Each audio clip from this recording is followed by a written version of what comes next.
So this might be an issue in your game plan. It may actually be an X's and O's issue. That doesn't mean you need to change the scheme because, again, hopefully you're running a scheme that is legitimate. And if you are, changing it mid-season is not going to win you a lot of games. It may in a way, but there's a way to do it. But if you just are like, man, this spread isn't working, we're going to Power I. That's a big change. Like, that's a lot of difference. Man, this 4-3 isn't working. We're going to run a 33 stack. Throw everything we've done out the window. You can adjust and you can adapt, and we do that in JDFB Insider systems. All those systems can be adapted.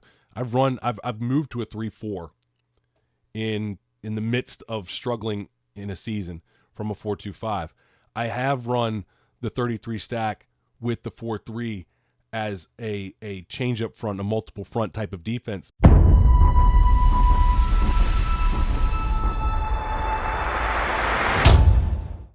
Now let's look at how we're going to deal with losing a close game.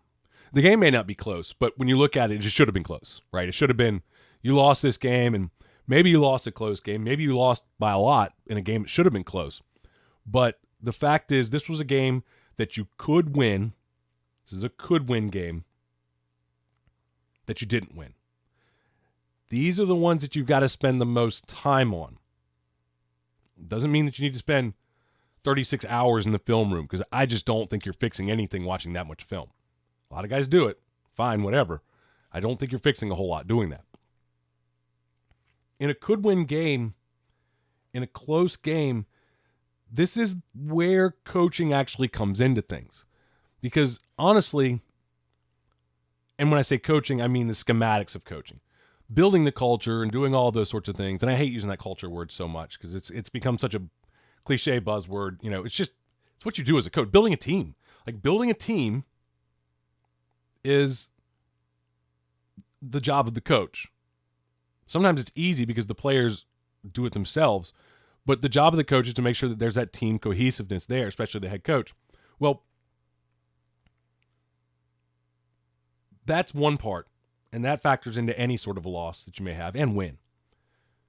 But where what a lot of people think of as coaching, the X's and O's factor in, is in the could-win games, in the games that are a 14-point swing either way. Okay, where, again, it can come down to legitimately one play where you're driving down the field, you're about to score, you throw an interception, they take it all the way back, pick six the other way, 14-point swing, difference in a win and a loss. That's a could-win game. So this might be an issue in your game plan. It may actually be an X's and O's issue. That doesn't mean you need to change the scheme because, again, hopefully you're running a scheme that is legitimate. And if you are, changing it mid-season is not going to win you a lot of games. It may in a way, but there's a way to do it. But if you just are like, man, this spread isn't working, we're going to Power I. That's a big change. Like, that's a lot of difference. Man, this 4-3 isn't working, we're going to run a 33 stack. Throw everything we've done out the window. You can adjust and you can adapt, and we do that in JDFB Insider systems. All those systems can be adapted. I've moved to a 3-4 in the midst of struggling in a season from a 4-2-5. I have run the 33 stack with the 4-3 as a change up front, a multiple front type of defense. You can do that, but everything has to carry over from one to the other. So it's not a change in scheme. That's just a difference in philosophy, I guess. Not really philosophy. It's just a plan that you have. Could win games very often will come down to technique issues. Will absolutely come down to technique issues, meaning poor tackling, poor pursuit angles on the defensive side of the ball, poor defensive line technique. Guys are getting their heads up, looking around the backfield. Linebackers that aren't going forward, they're sitting back and reading. Those could absolutely be issues that could lose you a football game. On offense, quarterback making bad decisions, wide receivers not running the routes correctly, wide receivers not blocking, running backs tiptoeing, offensive linemen taking bad angles. Offensive line comes down to bad angles almost all the time. It's not what people think it is. People think offensive line is about getting your hands on them and running your feet. No, you just take good angles and you time up your plays. So it may be an issue in your scheme if you're not doing that. Exchange issues, footwork in the backfield, those things can cost you a game, and their technique and their fundamentals. And you can solve those by focusing in on them during practice. Now, the fact is, if it costs you a game, it's probably pretty obvious. When you have a game where you miss 20 tackles and you lose 14-7, you're not missing 20 tackles and losing 14-7. You lose 28-21. That's a could-win game that was a technique issue where your tackling fundamentals are bad, and you need to address that. And you can address it. It's not that hard. You can improve tackling. You can absolutely improve tackling. It's not that hard. And you don't need to kill each other in practice. You can improve tackling without pads on.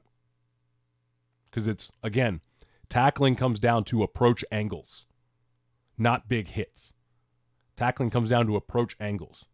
Comes down to teaching the eyes and the feet, not killer hits. So you spend more time in these situations on film, studying the film, figuring out what went wrong. Maybe you spend more time on your game plan or studying your game plan, figuring out if it was something in your play calling that didn't work. Or you look at, I've had games where we lost a close game, and what I needed to look at was how they prepared for us, because it wasn't a mistake in what we did. It was something above and beyond that they did that took away what we do best. And either not being able to answer from that, not being able to figure it out, not being able to recognize it. A lot of the times, I've had a lot of games where someone up in the box, and sometimes it's been me, and sometimes it's been, I'm on the field calling, and somebody up in the box isn't seeing what they needed to see. But it's also been, especially when I was a younger coach, being up in the box and not knowing what to look for, and then just having to look at the film later and figure it out. So you may have an issue with communication and with the eye in the sky and not the film, but the guy up in the box who needs to be looking down, needs to be telling you, hey, they're doing this, they're doing that. A great example is a game that we lost. It was known as the track meet. We lost like 56-42 or something like that in the end. But when I went back and looked at it, they ran power and we fit it wrong all night. We were in a 3-5-3. This was the 3-5-3 2006-2007 that I talked about before. Our run fits were bad. We weren't fitting the inside half of the gap. We weren't spilling. We were getting kicked out all over the place and creating running lanes for them.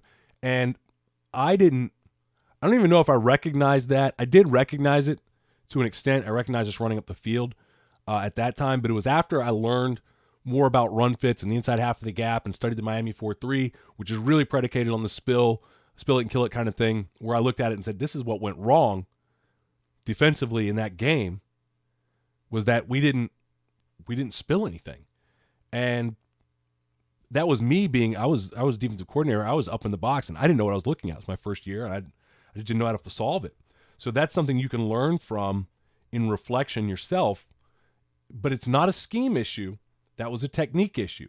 It wasn't a problem of the 3-5-3. It was a problem of how we were teaching our players within the 3-5-3 that we could have, had I recognized it, tweaked it and improved it and gotten much better quickly. Don't beat yourself up. I'm probably already doing it. Like, I'm beating myself up about a game from 12 years ago right now. I have a bad habit of doing that. Losses always go on us, right? It's always us. If it's culture, then that's you. If it's scheme, that's you. If it's technique, that's you. Wins go on players, losses go on coaches. And that's just the way that I personally handle it. And I do tend to beat myself up in a could-win game. I tend to really beat myself up as a coach, and I think a lot of us do. Because we realize after the game that it's something that I could have done. There's something that I could have done better. I could have figured this out. I could have known this going in. I could have solved this problem ahead of time, and our players wouldn't be dealing with a loss right now. But we didn't. And so don't beat yourself up about it. Learn from it. Coaching should not be, again, it should not ruin your entire weekend. And these are hard ones. Figure out what went wrong. Learn from it. This is where I'm saying that a loss shouldn't be considered a bad thing. And this is why I say you don't punish your players for losing. We should all be learning from losing. We should all be getting better from losing. And I mean, it's hard when it's, a championship game or something like that, the game that ends the season. It's hard, a big rivalry game. It's hard to say, well, but we're going to learn from it. You got seniors that are going to be gone somewhere else. And you say, well, we're going to learn from it. Well, take the positive from it. Yeah, you feel bad for those guys, but I'm going to learn from it. I'm going to be a better football coach. And the last thing with these could-win situations, don't beat yourself up. Figure out what you could do better. Narrow it down to one or two things. Because, maybe one thing on the offensive side, one thing on the defensive side, or special teams a lot of times is this. You just say, we didn't work on special teams enough. When you lose games on special teams, you just realize we've got to improve our focus on special teams. When you find these issues, you can only solve so many of them. For example, we're having tackling issues at the beginning of the season. And to solve those tackling issues really took us focusing on tackling. And so there wasn't the ability to focus on defeating blocks or causing turnovers. And I know we all want, hey, we're going to tackle, we're going to run to the ball, we're going to, all those things that we said. When we were having tackling issues, our pre-practice got 100% dedicated to tackling. So that was 10 minutes a day that was dedicated to tackling. And then we would take a portion of defensive indies, which is only about 12 minutes. And we would take half or all of it in some cases and devote it to tackling. Did tackling improve? Absolutely, 100%. Because that was the big issue. That was where we had to fix it. Everybody wants to call us takeaways, but if you can't tackle, you're wasting your time. So choose the one or two things that you need to, that you've got to solve. So I could have looked at the film and said, we got to tackle better, we got to defeat blocks better, and we got to cause takeaways better, and we got to run to the ball better. Okay, so we're going to do a tackling drill, a strip drill, or takeaway circuit. We're going to do a block destruct drill in individuals. Everybody's going to do that, and then we're going to run pursuit drill.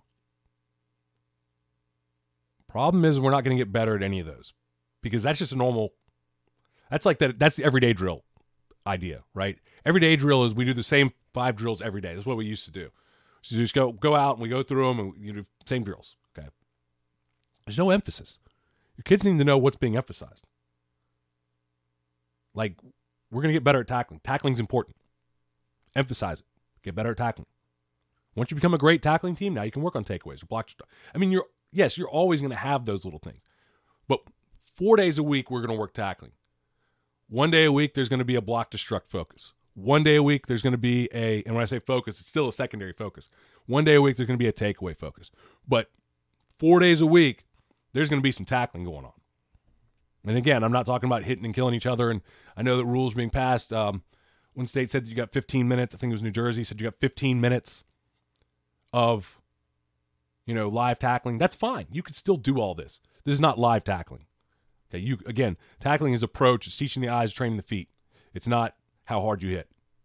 That doesn't fix your tackling. In fact, if your emphasis is on just hitting people, you're probably not doing as well in your tackling as you could be.